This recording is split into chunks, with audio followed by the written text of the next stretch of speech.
Welcome to the Straight Red Card.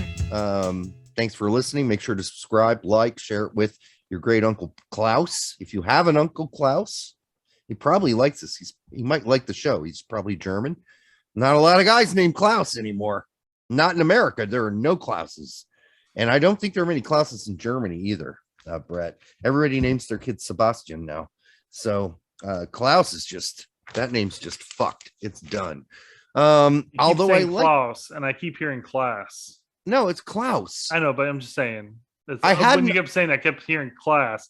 There are no classes in the United States, is what I heard. No, there are definitely classes in the United States, but there are no Klauses. Like I had an Uncle Klaus, and then my aunt divorced him, and now he's not my uncle anymore. So there's that. Klaus, I remember that guy. Anyhow, before we get into this, we had this whole thing the other day where my post was deleted because on YouTube because I said cock and spiel.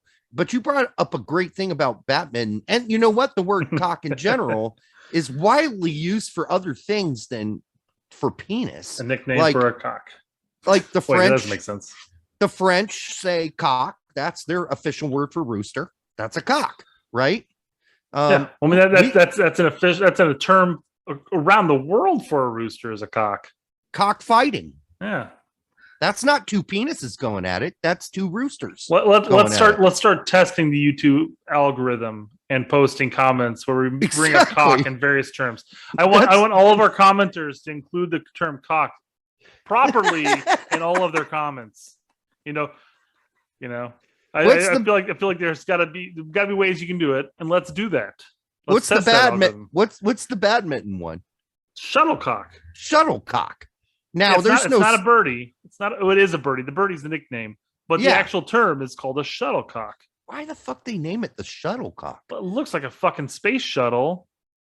Yeah, but it doesn't look like I'm guessing the birdie had something to do with something. And I don't know enough about badminton to know where the term bird or birdie or cock came into play at, but the tip of it looks like a little cock.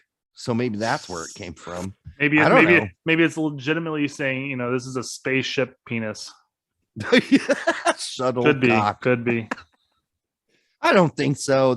I don't think they were watching Star Trek when that name was come up with. But we'll look it up later, and we'll come up in a different show, and we'll tell you the origins of the word shuttlecock. Because I think it's important, and I think this whole hang up on the word cock sucks. And I didn't mean that in a weird way. I'm just saying it's, it blows. We really need to get over it. We should be able to use the word damn and cock. These are words that mean other things, folks. So yeah, no need to blow your load over this comment. That's for sure. That's for sure. There's a whole fucking sports shirt company named Le Coq Sportif. Remember them? They used to make soccer shirts. Le Coq. Matt mentions like a little rooster on it, right? Well, that literally translate the cock sport. All right. So I don't take that as with whatever way you want. Anyhow, there's a question here, and I don't remember the name of the person that asked it. It said, who are your highest ceiling players? Highest ceiling players. So I'm guessing these are players that are pretty young. Based on this, it's a very general question, honestly. But who has the highest ceiling? We got a lot of ceilings to rate here, but I'm going to start with Hoppy. I think he's got a massive, gigantic ceiling. I think this guy's going to get better and better and better. Am I wrong? No, absolutely no. I mean, the amount of energy and drive that he has, he's absolutely going to continue to improve. Where his ceiling is, I don't know. We'll see. He just literally started about January, was it? I think was it really his first game out. So he's still brand new to the professional life, and let's see what he does. Yeah, I mean, if this guy's asking us who has the highest ceiling, I'm going to say Reyna. I was going to say that was going to be my go-to, and I was going to be like, I'm going to do the softball answer here and go with Reyna. No, but that's obvious. It's an obvious one, and I think almost everybody will agree that he's got arguably one of the highest ceilings possible that we have right now. I think his ceiling's above Pulisic. They're different players, but they do different things, different positions, and everything. Yeah. But if you're asking me who's going to play for Real Madrid down the line as a superstar American, I'm gonna have to say Reyna's got a better shot at that than Pulisic. Although Pulisic's, I mean, that's tough. That's tough to say. I think Pulisic's proven that he's more than capable of playing for some of the top teams around the world. And again, you have to look at they're two totally different types of players. Even though under Berhalter they play the same position, they really aren't the same player. No, at all. I mean, just one's nothing but pace and dribbling and control like that, and then the other one is going to be more of your setup, player that's going to slot those passes through. So I don't know. We're talking about two different types of players, and I think, in all honesty, I think we're talking about a winger and a midfielder. Quite frankly. So, if you were asking me who I on the grand level compare Reyna with, if his ceiling is something he's going to go hit, which I see no reason why he won't hit it. And I'm thinking of players like Platini or even Zidane. I mean, that's what he reminds me of. He's so super creative, and he's so he sees the field so amazingly, while Pulisic is more focused on, here's my job. I'm going to beat this guy, and then I'm going to, at least in Chelsea I'm going to beat this one guy, and I'm going to make a pass, and then I'm going to make a run. Now with the U.S. men's national team, he's like, I'm not passing it to anybody, and I'm just going to dribble through four guys. And we need less of that from him when he plays for us, and more of the Chelsea Pulisic. But yeah, Reyna, for me, he's the guy. I mean, and to nip a post in the bud, because I'm going to assume that somebody's going to bring this up. We're not saying that Reyna is going to equate to those players that you had mentioned. You're just saying, okay. I was just going to say, we're just saying that we see that type of player now. I see that kind of potential. We see the potential that he could equate to that, but I mean, we're talking about an 18-year-old kid right now. Well, he's 18, right? Yeah, he's 17 when he started. It's about 18-year-old. He's got a lot of room to grow and develop, and we'll see what happens. But we see a lot of similarities in that style compared to, say, insert legends here, soccer legends here. I mean, listen. I mean, all I'm saying is, I'm not saying that he will ever become a Platini or a Zidane. I'm just saying he reminds me of those players when they were young, and he reminds me, he has sort of the same skill set that both of them had. They're both a little bit different players, but in general, I think he could get up there. And I don't like comparing players, but those players came to mind. So there you go. I'm not saying they're the same. Every player is unique in their own right. But yeah, you can absolutely say like this player has a lot of similarities to insert player here, because there are only a certain number of types of players out there, and there's going to be a lot of similarities between them. Now, some will outperform, some will underperform, some will perform adequately. But to say like this player reminds me a lot of this player doesn't mean that we're saying that this player will be as good as this player. We're just saying his tendencies lead us to think of this player. Yeah. All right. Other players with potentially higher ceilings that they haven't reached yet: Aronson, Sargent, Conrad. I mean, there's just so many, Brett. I mean, I don't know who we talk about. This list is endless.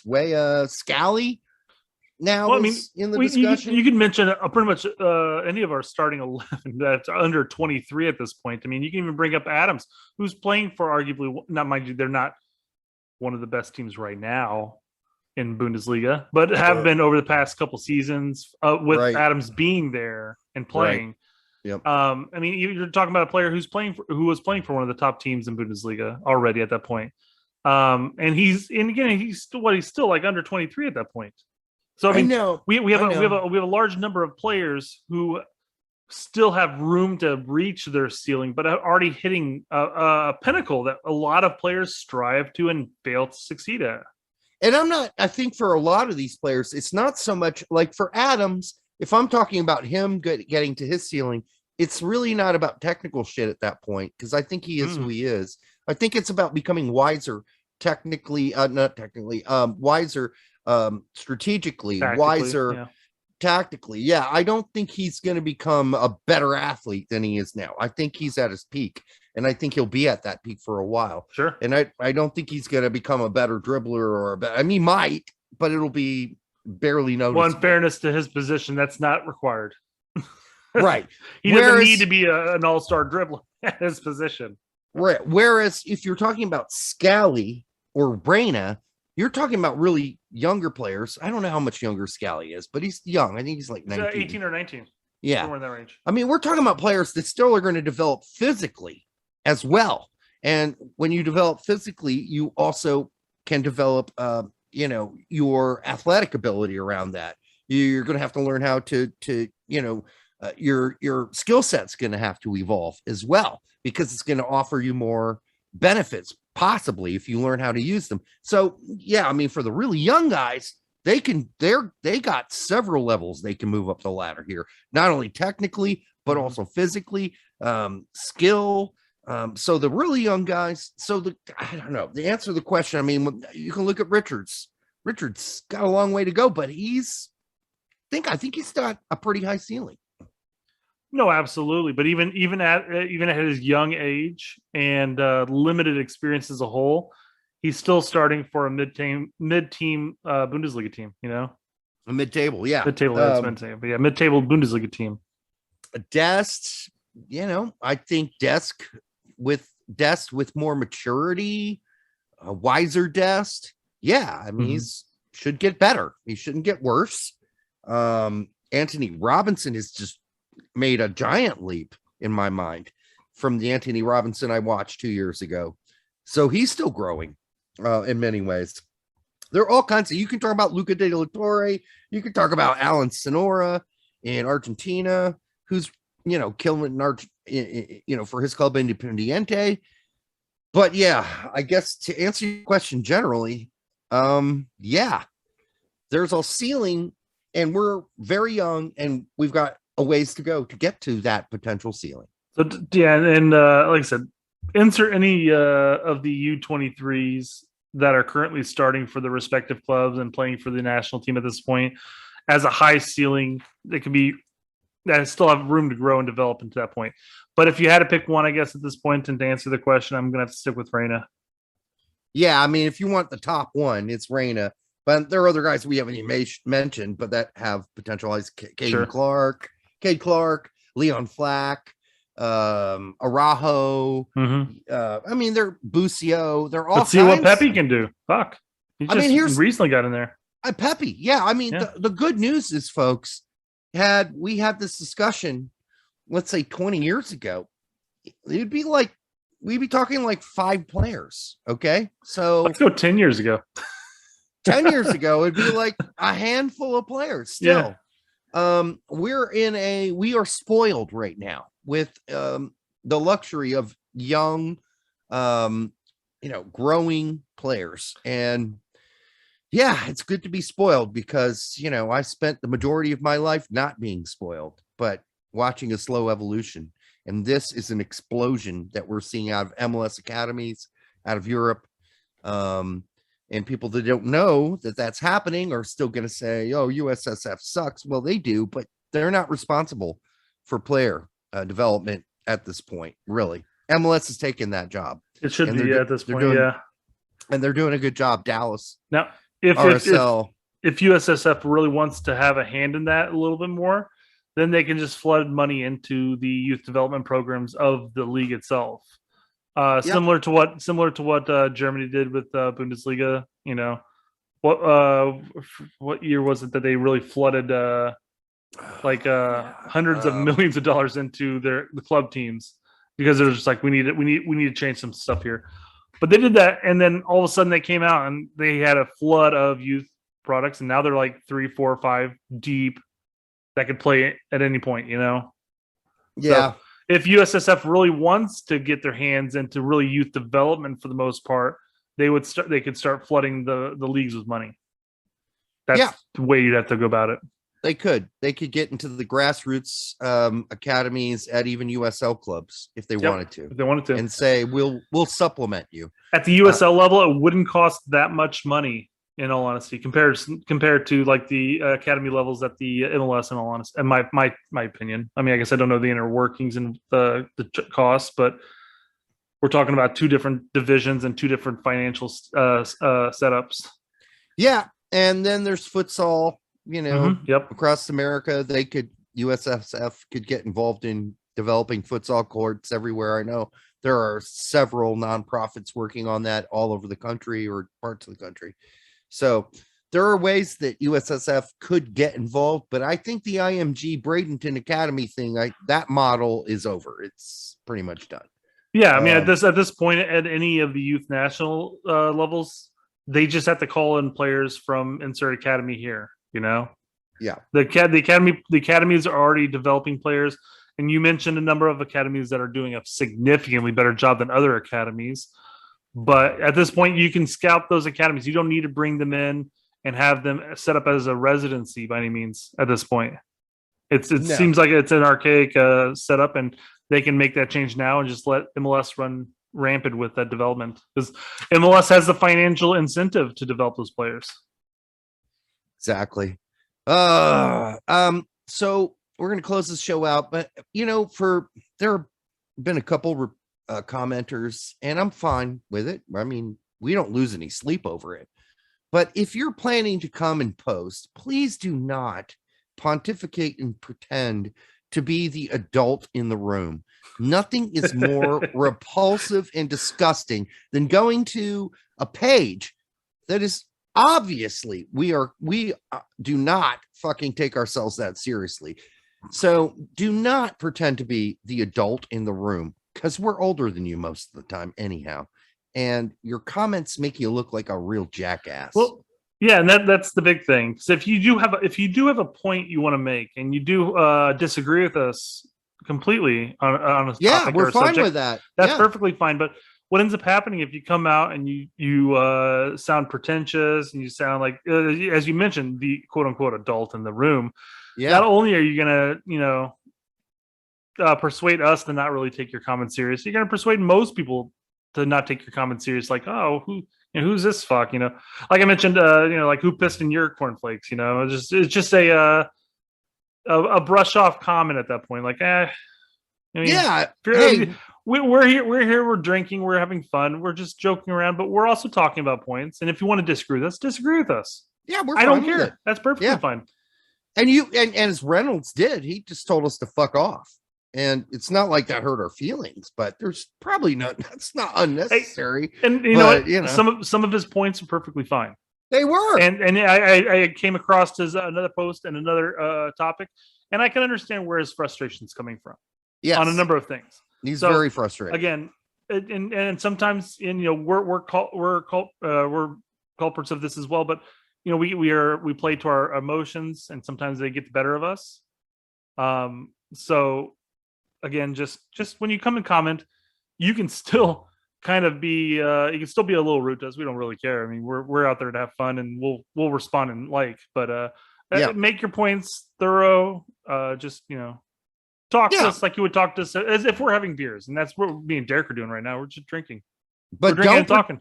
Exactly. Don't pretend I'm your third grader fucking child, motherfucker. That ain't gonna pass. So disappointed. I mean, Brett will probably be nice to you, but I won't. So don't do it. Okay. And I've been fairly nice, I think, so I'm doing my best. It's just, I like punching people in the face when they try to punch me in the face. And that's probably old school. And, I've learned to temper it. So I've been doing all right. But I just think, if you disagree with us, we're totally fine with that. Just explain why, and you can tell us to fuck off. Yeah, it doesn't matter to us either way. But even if you were to say, I like your show, but I disagree with you on this point. Here's why. And Derek and I will generally, and most of the fans will generally respond and say, hey, I see your point, and I can understand and I agree with to an extent, but I disagree with you on this too. X, Y, and Z. Yeah, just civil conversation. And if you want to go back and forth and throwing out names, I'm perfectly fine with that too. Whatever. I just think it gets to the point where don't play the victim later. I'm just saying. Yeah, I just think it gets to the point where if you disagree with somebody, it's okay. Yeah. But if you're the kind of person that thinks that anyone who disagrees with you is a total fucking half-wit moron, then you've got an issue. I mean, unless it's like, you know, like 2 + 2 is 4, and the other guy's like, no, it's 5. Okay, I get it. But that's not a subjective question, right? 2 + 2 = 4. I mean, unless you want to really get into fucking, you know, some deep mathematics and some serious existential shit. 2 + 2 215. Yeah, 2 + 2 = 4 normally. No, but those aren't the questions we're having. People, we're having questions about your beliefs and your thoughts and our beliefs and our thoughts, and they're mostly objective. We've had very few statistical debates with people, and we try to get our stats right. All right, we're going to get into the last segment, which is the top 30 players we're going to bring in this October window, and we're going to make our first stab at it before anybody else is injured. And so until the next time on the Straight Record, make sure you subscribe, like, share it with your uncle. Don't share it with Klaus this time. Share it with your Aunt Brigitte. All right. All right. Until the next time, cheers.